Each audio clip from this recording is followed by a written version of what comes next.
In this video, we're going to go through the process of setting up your VanConnect system. The unit we will be using is a VanConnect 5G. The setup process is fairly similar for a VanConnect 4G or a VanConnect 0. A few of the screens might look slightly different. Please refer to the user manual. We have screenshots in those and a more detailed explanation.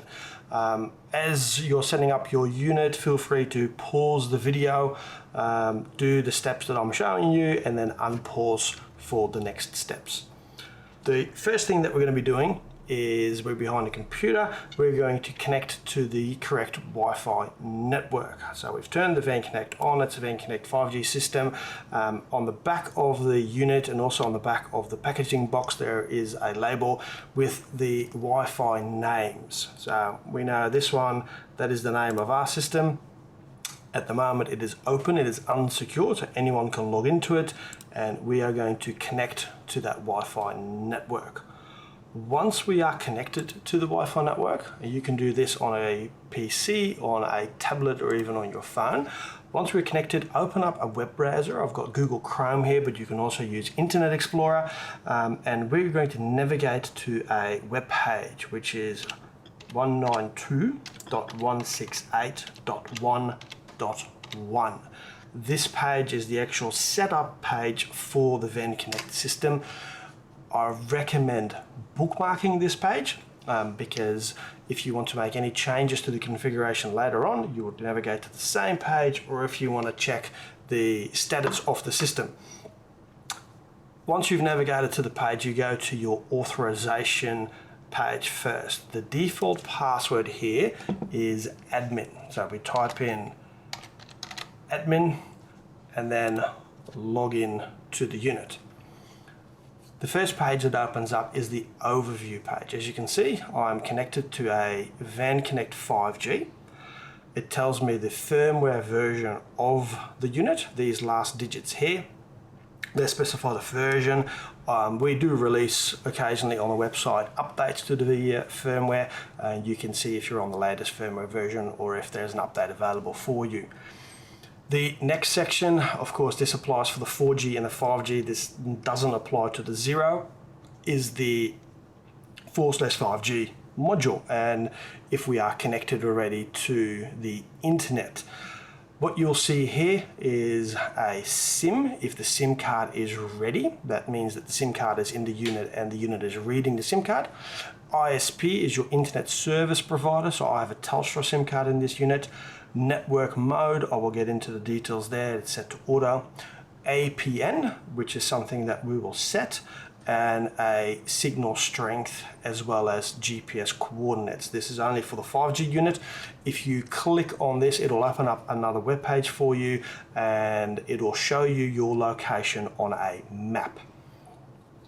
Now, the first thing that we are going to do, this is again for the 4G unit and the 5G unit, is we are going to configure our SIM card.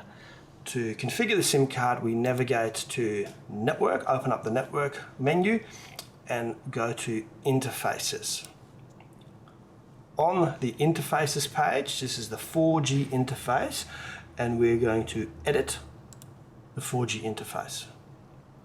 New screen opens up, and at the bottom of the screen it says 4-5G module.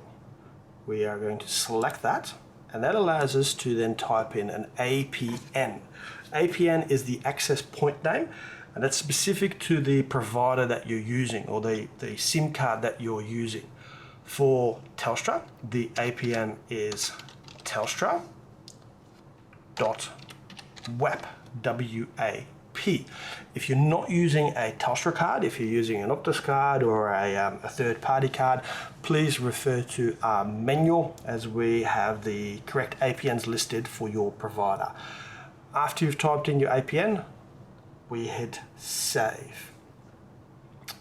Now that we've done that, that's the only configuration required for your SIM card. We will now go and set up the Wi-Fi networks. Again, we're in the network section. We've gone to Wi-Fi, and you now open up your wireless overview. And you can see here there are two different Wi-Fi networks. So Wi-Fi 0, which is our 2.4 gigahertz network, and Wi-Fi 1, which is our 5 gigahertz network. We're going to do this process for both of these networks. We'll select the first network and we go to edit. Click on edit and it now opens up the configuration screen for that wireless network. We can see the status here, the network is enabled, the channel we can leave an auto, and here is the ESSID. This is the name of the Wi-Fi. This is the Wi-Fi network that we've just connected to. We can change this to whatever network name we wanted to give it. So in my case, I will call it Catfish 2.4 gigahertz to define which of the two networks it is. You can give it any name that you would like. After you've typed in your preferred name, we hit save. And then we're going to now change the security on it. So we'll scroll down to where it says interface configurations. We were at the general setup. We are now going to go to wireless security. On the wireless security, you can see that the encryption at the moment is saying that it's not encrypted. Anyone can access the Wi-Fi network. We're going to change that, and we are going to select WPA2-PSK. Once we've selected that, and a few more options open up for us, the cipher, we're going to set it as Force CCMP AES, and then we're going to enter a key. The key is the password that you will enter when you want to connect to this Wi-Fi network. The password has to be 8 characters long or longer. So I will type in a password for my network, and you would have seen that it had red dots until it was 8 characters, and then it turns into black, meaning it will accept the length of the password. After you've done that, again hit save, and we've now set a password for the Wi-Fi network. So our first Wi-Fi network is now done. It has a new name and it has a password. We're going to do the same for the second Wi-Fi network. So again, we'll click on the left hand side, the menu, network, Wi-Fi. If you're on a phone, you will have to select the 3 lines to open up your menu at the top corner of your screen. Select Wi-Fi, and we will now edit the second Wi-Fi network. So we select edit on this screen, opens up the settings page for this Wi-Fi network. The network is enabled, channel is auto. We will leave that the way it is. This is the second Wi-Fi. You can see the name is very similar to the other name, the default name. This default name just has the label 5G, 5 gigahertz. We will change this. We're going to call it Catfish 5 gigahertz to identify this as the 5 gigahertz network, and then hit save. After we've saved that, we are then going to set the security. So scroll down to the bottom, interface configurations, we select wireless security, same as before. Encryption, we're going to change to WPA2-PSK. Cipher, we're going to change to Force CCMP AES, and the key is our password. You can make this the same as your other Wi-Fi password, so that they have a different name but the same password. You can give it a different password altogether. Now that we've done this, we're not going to hit save, we're actually going to hit save and apply. What that now does is it's going to apply all the settings. It's going to turn off our Wi-Fi networks, and it's going to change the name of the Wi-Fi networks, and it's going to apply the passwords and the security protection to the Wi-Fi networks. That will also mean that you will be, as you can see here, you will be kicked off your Wi-Fi. I'm now not connected because I've changed the name of the Wi-Fi, and my computer does not yet know which Wi-Fi network I should connect to and what the password is for that Wi-Fi network. So regardless on if you're using a computer or a laptop, tablet, phone, you will now have to change your Wi-Fi network. So you can see that was the original one that's still hanging in there. That's just a computer setting that will disappear if I would turn my Wi-Fi on or off.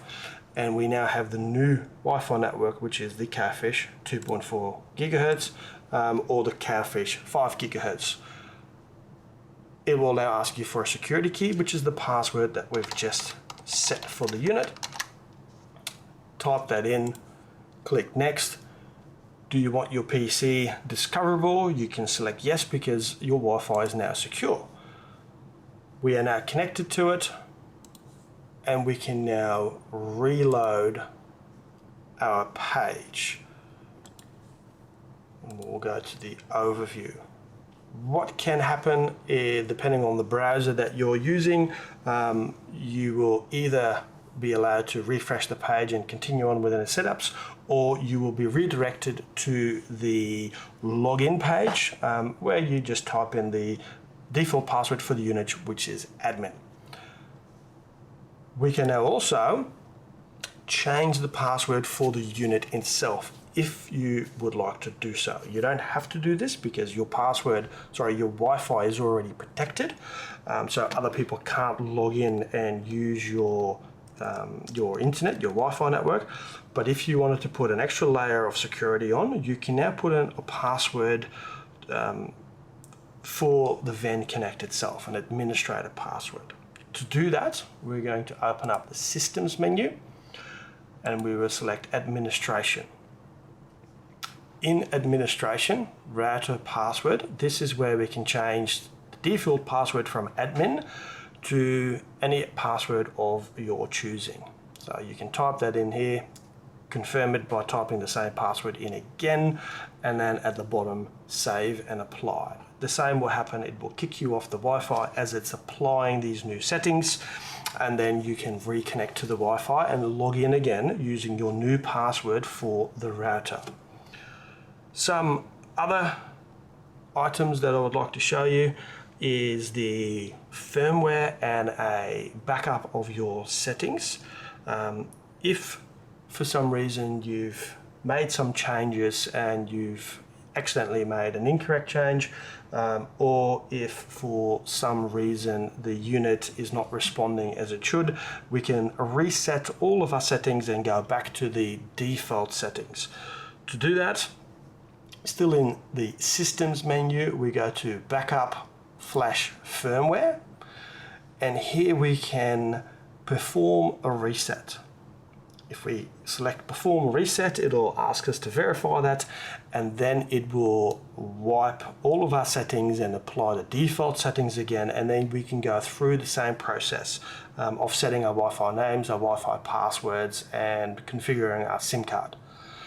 If you're happy with the settings that you have, you can also generate a backup, which is the Generate Archive. This is a file that we can then download onto our computer, and we can then load that file again later on, restoring a backup if we were making any changes and we were unhappy with them.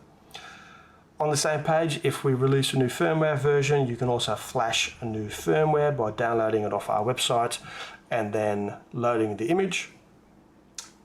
Keep settings if you want to keep the configuration of your unit, or don't tick that. That would mean that you have to go through the entire process again of setting up the unit. One other thing to show you on the unit is what we call the network search mode.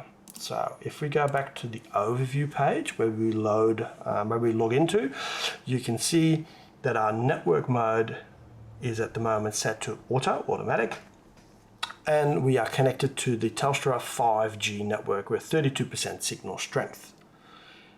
If you wanted to change, because for instance we are in a little town, we're connected to the 4G network, but the 4G network is completely overloaded because we're at the Finke Desert Races and everyone's there on the 4G network.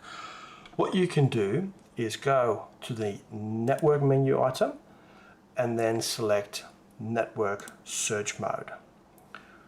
This page will automatically refresh every 10 seconds, but on this page you can see we're connected to Telstra, 26% signal now, 5G, mode is set to auto.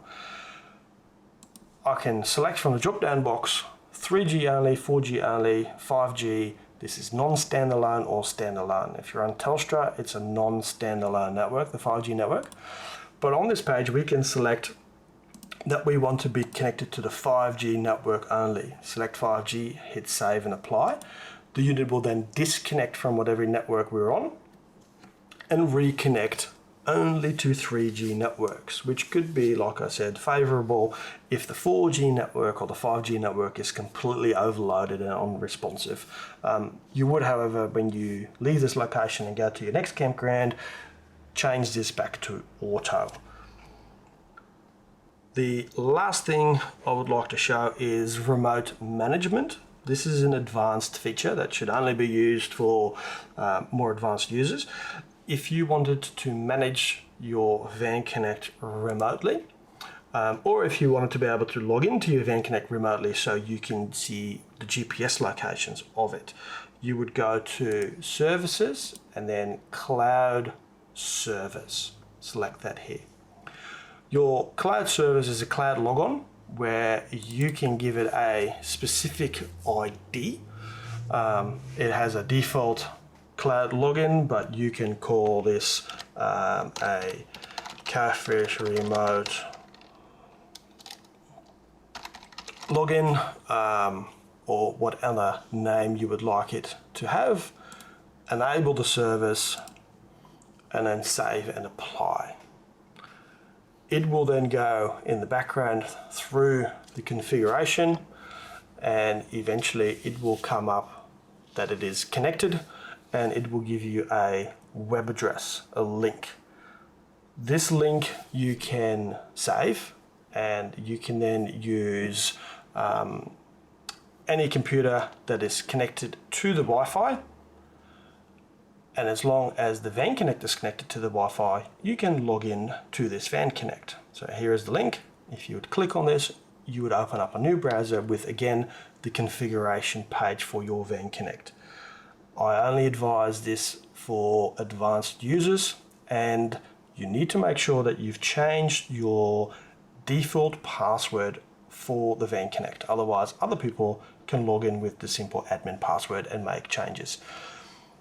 If you, however, happy to do this and you have enabled this remote login, you can then, from anywhere on any device that you're connected to, as long as the VanConnect is also turned on and has an internet connection, you can then remotely log in and check the GPS coordinates as it's opening up street maps. We are located in Singleton, New South Wales. Now, advanced settings are also described in our manual.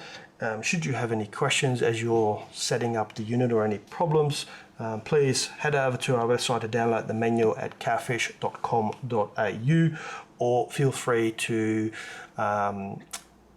send us a message via the website or an email if you require any assistance. Thank you.